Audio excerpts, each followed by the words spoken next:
तो hello friends, और आज हम लोग आ चुके हैं जो है मिसलीनियस एक्सरसाइज कर रहे हैं 5.4, जिसका हम क्वेश्चन नंबर 1 लेकर के आ चुके हैं। देखो क्वेश्चन नंबर 1 कह रहा है आई की power 18 plus 1/i/25 equal to 3। तो देखो आई की पावर 18 को हम लिख सकते हैं आई की पावर 16 इंटू आई स्क्वायर, है कि नहीं। और आई की पावर 25 ये हो जाएगा, उसको हम क्या लिख सकते हैं आई की पावर 24 इंटू आई। सही है।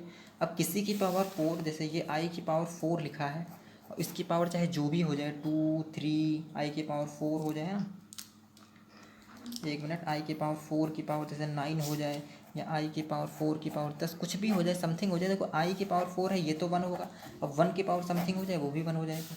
तो देखो आई की पावर 16 है, तो ये क्या हो जाएगा 1। अगर मल्टीपल ऑफ 4, इतना याद रखना, आई की पावर में अगर क्या लिखा है मल्टीपल ऑफ 4, मल्टीपल ऑफ 4, कोई भी मल्टीपल ऑफ 4 है तो उसकी वैल्यू कितनी होती है 1 होती है। ये हमको पता है, हम सॉल्व कर चुके हैं। ठीक, तो देखो आई की पावर 16 मल्टीपल ऑफ 4 है तो 1 हो गया, आई स्क्वायर की जगह आई स्क्वायर रखा।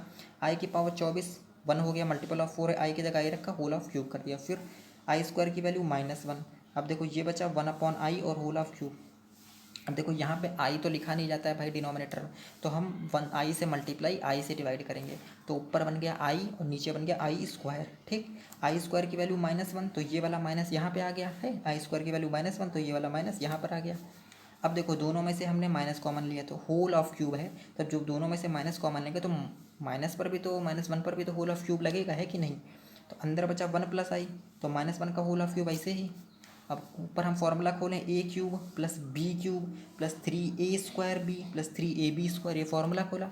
अब ये वैल्यू हो गई माइनस, इसको फार्मूला हमने ये खोला। अब फार्मूला खोलने के बाद जब सॉल्व करें तो भाई सॉल्व करके प्लस माइनस करके ऐड करके हमारा ये आ गया।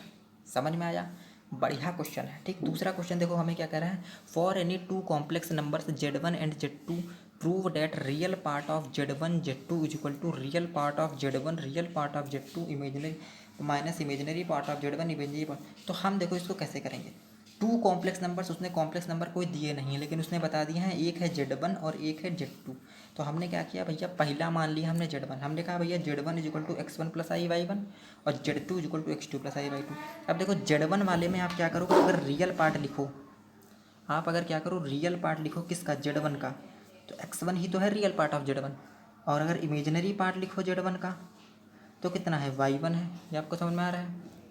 उसी तरह x2 वाले में अगर रियल पार्ट ऑफ x2 अगर लिखोगे तो कितना है x2 है।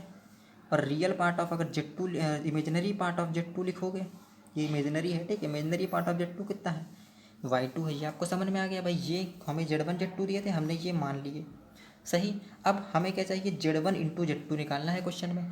तो Z1 इंटू Z2 हम निकालें, तो Z1 लिखा और Z2 लिखा, दोनों को मल्टीप्लाई किया, हमने सॉल्व किया जब मल्टीप्लाई करके, तो हमारा ये आ गया Z1 Z2 आया। ये वाला रियल पार्ट और ये वाला आई लगा के हमने आई वाले एक तरफ कर लिया और इमेजिनरी वाले एक तरफ कर लिए, ये हमारा आ गया।